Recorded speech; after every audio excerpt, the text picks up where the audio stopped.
बिस्मिल्लाहिर्रहमानिर्रहीम, अस्सलाम वालेकुम। दोस्तों, मेरी पोस्टिंग ज़िला रहीम यार ख़ां के एक बहुत मशहूर थाना कोट सब्ज़ल पे थी। ये 1993 की बात है। इससे पहले जुल्फ़कार चीमा साहब वहाँ एसएसपी थे जिन्होंने मेरी तैनाती वहाँ की, और उनके ट्रांसफ़र के बाद मलिक एजाज़ साहब वहाँ एसएसपी तैनात हो गए, और जो एएसपी थे अलादीनो ख्वाजा वो भी ट्रांसफ़र हो चुके थे, और उनकी जगह डॉक्टर मुजीबुर रहमान साहब एएसपी सादकाबाद तैनात हो चुके थे।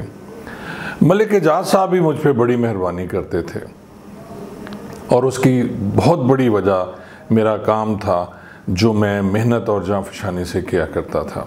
मैंने सिंध पुलिस वालों से बहुत अच्छे ताल्लुकात रखे हुए थे। मैं उनको खाने भी देता था। कोशिश होती थी कि हर 15 दिन के बाद जो करीबी एसएचओ साहबान हैं सिंध के, जिसमें उबाड़ा है, डहरकी है, कंदकोट, और वहाँ के डीएसपी भी वहाँ मेरे पास आएँ और हम बैठ के मीटिंग्स किया करते थे। और ये मीटिंग जो होती थी वो जराइम पेशा अफराद के ख़िलाफ़ होती थी, और इसका बहुत अच्छा असर पड़ा था क्रिमिनल्स पे, और उन्हें एक मैसेज गया था कि सिंध और पंजाब पुलिस एक है। वरना होता ये है कि अगर सिंध पुलिस वाले पंजाब में रेड करने आते हैं तो उनके ख़िलाफ़ मज़ामत होती है पंजाब में, और इसी तरह अगर पंजाब पुलिस जाती है रेड के लिए सिंध में तो उनके ख़िलाफ़ भी भरपूर मज़ामत होती है। तो ये जो हमने एक सेटअप बनाया था जिसमें मैं सिंध जाया करता था, अच्छे ताल्लुकात की वजह से वो मेरे पास आया करते थे, तो उसमें मुल्ज़मान की गिरफ़्तारी के लिए हमें बहुत आसानी होती थी। मैं एक दिन सुबह अपने दफ्तर कोट सब्ज़ल थाना के दफ्तर में बैठा हुआ था कि रीडर एसएसपी साहब की मुझे कॉल आई कि जी फौरी तौर पे मैं रहीम यार ख़ान पहुंचूं। अब मैं परेशान भी हो गया क्योंकि इस तरह कभी मुझे मलिक एजाज़ साहब ने नहीं बुलाया था कि मैं फ़ौरी तौर पे पहुंचूं। तो इस ख़यालात भी आते हैं, जो एसएचओज़ हैं, जो पुलिस मुलाजमीन हैं, वो समझ सकते हैं कि अगर आपका सीनियर आपको फ़ौरी तौर पे कॉल करे तो ज़हन में यही ख़दशा होता है कि कोई फड्डा ऐसा हो गया है आपसे जिसके लिए बुलाया गया है और जवाब तलबी होगी। 1 घंटे की ड्राइव है जी कोट सब्ज़ल से रहीम यार ख़ान में अपनी सरकारी गाड़ी में नज़ीर न्याजी ड्राइवर और गनमैन जो मेरे साथ होते थे लेके मैं रहीम यार ख़ान पहुंच गया, और यूनिफॉर्म में था। मैं जैसे ही एसएसपी ऑफिस पहुंचा तो गेट पे जो एक अर्दली होता है बड़ा अच्छी यूनिफॉर्म में, और उसने वो लगाई होती हैं सारी चीज़ें, और उसने फ़ौरी मुझे कहा कि जी एसएसपी साहब आपको याद कर रहे हैं और 2 दफ़ा आपका पूछ चुके हैं, आप फ़ौरी अंदर जाएं। और बग़ैर इतला के अर्दली ने दरवाज़ा खोला और मैं अंदर कमरे में चला गया। अब जैसे कमरे में मैं दाखिल हुआ तो मैंने सलूट किया, जैसे पुलिस मुलाजमीन अपने सीनियर्स को सलूट करते हैं। तो कमरे का जो माहौल था उसमें कुल 3 लोग थे। एक एसएसपी साहब मलिक एजाज़, दूसरे शख्स जो थे दोनों, उनकी ड्रेसिंग से महसूस हो रहा था कि बहुत अच्छी फैमिली से हैं। मुझे एसएसपी साहब ने कुर्सी पे बैठने का इशारा किया। मैं कुर्सी पे बैठ गया, लेकिन जो जैसे मातात बैठते हैं, आपको पता है कि बिल्कुल कुर्सी के किनारे पे हम लोग बैठे होते हैं, और परेशान से और सर झुका के, और थोड़ी देर कमरे में खामोशी रही। तो फिर मलिक एजाज़ साहब बोले कि अज़ीज़, आज मैंने आपको बुलाया तो पहले तो मैं इनसे तारुफ़ कराता हूँ आपका। तो एक साहब जो बिल्कुल एसएसपी साहब के दाएं जानिब बैठे हुए थे, उन्होंने कहा जी कि ये राजा महफूज हैं, और ये जुल्फ़कार अली भुट्टो साहब के करीबी साथियों में से हैं। और जब जुल्फ़कार अली भुट्टो पे सादकाबाद में हमला हुआ था तो इन्होंने बचाया था जुल्फ़कार अली भुट्टो को, और वो फाटक से क्रॉस करा के उन्हें दूसरी जानिब ले गए, और इससे जुल्फ़कार अली भुट्टो साहब की जान बच गई। और जो दूसरे उनके साथ साहब बैठे हुए थे तो उन्होंने कहा जी कि ये राजा हमीद हैं और ये यहाँ के ज़िम्मेदार भी हैं, और ये दोनों साहबान आपस में करीबी रिश्तेदार हैं। तो मैंने सलाम किया उन दोनों को जैसे होता है, तो उन्होंने वापसी मुझे जवाब दिया। इसके बाद कमरे में फिर खामोशी छा गई। एसएसपी साहब बोले कि अज़ीज़, आपसे एक बात शेयर करनी है, लेकिन उससे पहले हम चारों को एक हल्फ देना होगा कुरान पाक पे कि हम ये बात किसी और से नहीं करेंगे।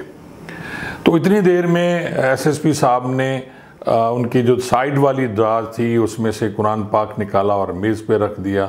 उन्होंने भी हाथ रखा और दोनों जो मोअज़्ज़िज़ीन थे, राजा महफूज और राजा हमीद साहब, वो भी उठ खड़े हुए, मैं भी उठ खड़ा हुआ।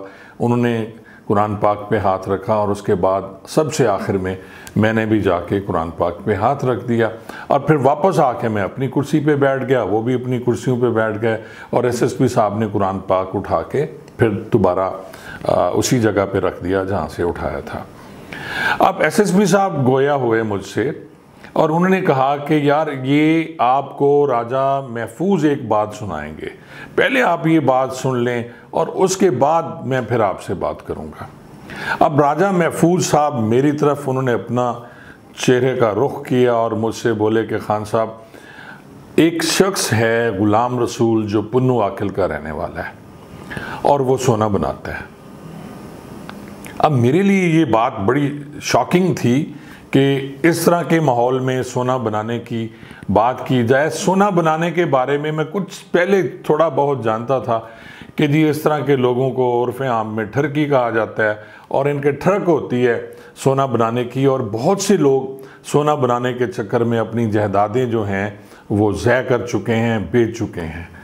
अब राजा महफूज साहब ने कहा जी कि मेरे सामने पुन्नू आकिल में गुलाम रसूल ने सोना बनाया और वो आम जो चीज़ें हैं किचन की, और पता नहीं कौन कौन से मिसालें, और फिर एक बूटी थी उसके पास, उसने उसको जब टच किया और वो तांबा जो था वो सोने में तब्दील हो गया।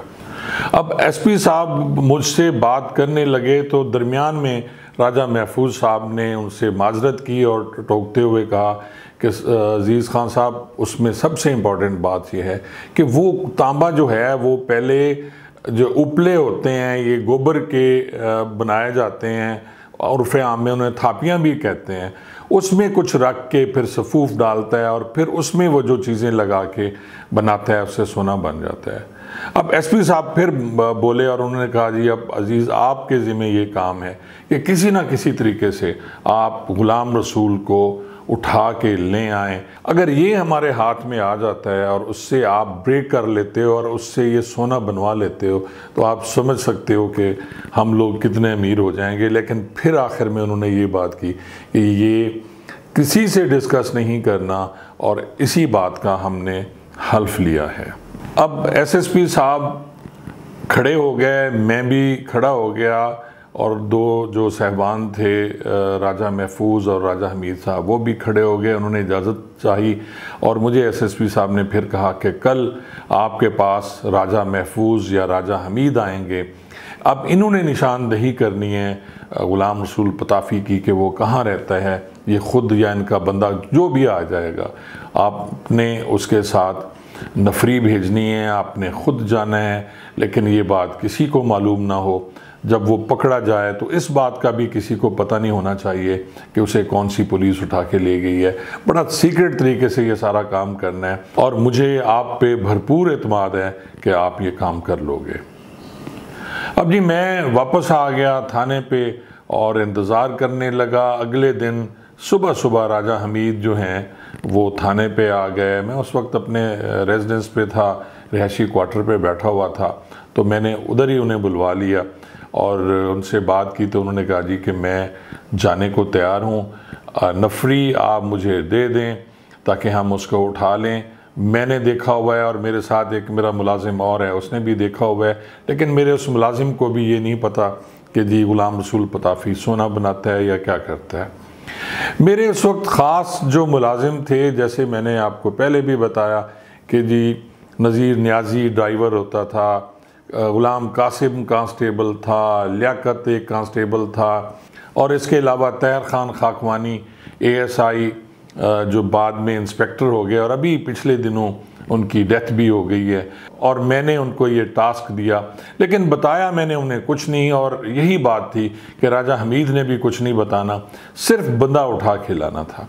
जैसा कि मैं पहले भी जिक्र कर चुका हूँ कि हमारे लिए उन दिनों सिंध से कोई मुलजिम या मुजरिम उठाना कोई मुश्किल काम नहीं होता था। 2 गाड़ियां मुझे दी हुई थी जुल्फ़कार चीमा साहब ने। दोनों गाड़ियां 4x4 होती थी। एक गाड़ी जिसमें मैं बैठता था और दूसरी गाड़ी में मेरे मुलाजमीन होते थे। और आप यकीन करें कि वो इतने ट्रेंड हो गए थे मुलाजिम कि जो ही मैं अपना दायां पाँव गाड़ी में रखता था बैठने के लिए, तो मेरे तमाम मुलाजमीन जंप लगा के गाड़ी में बैठते थे। और यही टेक्निक है सिंध से बंदा उठा के लाने की। कच्चे या सिंध में अगर आप लोग रुक गए तो फिर वहाँ की अवाम या पुलिस आपको घेरे में ले लेती है और ये बहुत ख़तरनाक होता है। ताहिर ख़ान जो दूसरी 4x4 गाड़ी थी वो और 5-6 मुलाजमीन को लेके पन्नो अकल रवाना हो गया और मैं उधर ही रहा। मुझे पूरा एतमाद था कि ताहिर ख़ान ये टास्क करके आएगा और वही हुआ। शाम को ताहिर जब वापस आया तो उसके साथ ग़ुलाम रसूल पताफ़ी था और उसे सीधा लेके वो मेरे रिहायशी क्वार्टर पे आ गया और वहीं मैं बैठ गया। और उसके साथ जो था राजा हफीज़ वो भी साथ थे उसके। ताहिर ख़ान वगैरह चले गए, उन्हें बिल्कुल नहीं पता था कि ये क्या इशू है क्या है। मैंने उन्हें बस यही बताया था कि ये मुलजिम मुझे चाहिए और ये DPO साहब का हुक्म है। इसके अलावा किसी मुलाजिम ने ना पूछने की जुर्रत की। होता ही ऐसे है कि अगर इस टाइप का कोई टास्क दिया जाए तो जो वफ़ादार मुलाजिम हैं वो कभी नहीं पूछते, वो सिर्फ काम करते हैं जो उन्हें हुक्म दिया गया हो। राजा हमीद से मैंने पूछा कि क्या किसी को पता तो नहीं चला कि ग़ुलाम रसूल पताफ़ी को पुलिस उठा के ले गई है। तो राजा साहब ने कहा कि नहीं, किसी को भी पता नहीं चला, क्योंकि मैं जो गाड़ी थी सरकारी उस पर वो नंबर प्लेट भी हमने उतार ली थी और जितने भी पुलिस मुलाजमीन थे उनमें कोई यूनिफॉर्म में भी नहीं था, सारे ही सफ़ेद पारचात में थे और उन्होंने उठा के बोले है, इसलिए किसी को ही नहीं पता था। और ना ही ग़ुलाम रसूल के रिश्तेदारों को और वहाँ के लोगों को भी पता नहीं चला, क्योंकि ग़ुलाम रसूल एक होटल में पन्नो अकल में बैठा हुआ था और वहीं से उसको उठा लिया गया था। अब अगला मरहला इंटरोगेशन का था। मैंने ग़ुलाम रसूल पताफ़ी को बिल्कुल मेरे साथ ही क्वार्टर था जिसमें ताहिर ख़ान ASI रहता था, वहाँ के कमरे में शिफ्ट कर दिया। उसकी हिफाजत के लिए नज़ीर न्याजी ड्राइवर और ग़ुलाम कासिम कांस्टेबल थे और उन्हें हिदायत कर दी गई कि इसको कोई नहीं मिलेगा। अब इन दोनों को भी हमने कमरे से निकाल दिया और अब सिर्फ मैं, राजा हमीद और ग़ुलाम रसूल पताफ़ी थे। जब मैंने ग़ुलाम रसूल पताफ़ी से ये पूछा कि ये कौन है जो आपके सामने बैठा हुआ है, तो वो उसने राजा हमीद को पहचानने से इनकार कर दिया और उसने कहा जी मैं तो दिल का मरीज़ हूँ, मुझे तो बहुत सी बीमारियाँ हैं और मुझे नहीं पता ये शख्स कौन है। तो जब मैंने उसे कहा कि तुमने इसके सामने सोना नहीं बनाया तो वो साफ मुकर गया। उसने कहा जी ना तो मैंने उनके सामने सोना बनाया और ना ही मैं इन्हें जानता हूँ, हमारी सियासी मुखालफतें हैं बहुत ज़्यादा और उसी चक्कर में मुझे मेरे किसी दुश्मन ने फंसा दी है और ये बात बिल्कुल सफ़ेद झूठ है कि मैं या मेरा कोई रिश्तेदार सोना बनाता है। अब हम लोग 2 घंटे तक ग़ुलाम रसूल पताफ़ी से तफ्तीश करते रहे, मुख्तलिफ़ ज़ावियों से उससे कोशिश करते रहे कि किसी तरह ये सच उगल दे, लेकिन वो ऐसा करने को तैयार ही नहीं था। 3rd डिग्री इसलिए इस्तेमाल नहीं की गई कि वो 50-55 साल का धेड़ उम्र शख्स था, उसकी सफ़ेद दाढ़ी थी, मूँछें बड़ी बड़ी जैसे सिंधियों की होती हैं और वो पहले भी बता चुका था कि उसे दिल का अर्ज़ा है और उसके साथ उसे हर्निया और पता नहीं क्या क्या बीमारियां थी जो उसने बताई कि जी वो उनमें मुब्तला है और अगर थोड़ा सा भी मुझ पर तशद्दुद किया गया तो उसके बाद मेरी मौत वाक़ई हुई तो इसके ज़िम्मेवार आप ख़ुद होंगे। बातों बातों में इंटरोगेशन की, लेकिन जब वो कुछ नहीं बोला तो उसके बाद राजा हमीद साहब वापस रहीम यार ख़ान चले गए। मैंने ग़ुलाम रसूल पताफ़ी की हिफाजत के लिए ग़ुलाम कासिम कांस्टेबल मरहूम और नज़ीर न्याजी को तैनात कर दिया कि अब दोनों की ड्यूटी है कि आप बारी बारी ड्यूटी करेंगे। एक और जो काबिल एतमाद कांस्टेबल है उसको भी अपने साथ रख लें, लेकिन किसी को कुछ नहीं बताना कि ये शख्स कहाँ से आया और इसे कहाँ रखा गया है। मैंने टेलीफोन पे अपने SSP साहब मलिक एजाज साहब को सारी सूरत हाल बताई और कहा कि जी वो तो कुछ मानने को तैयार नहीं है।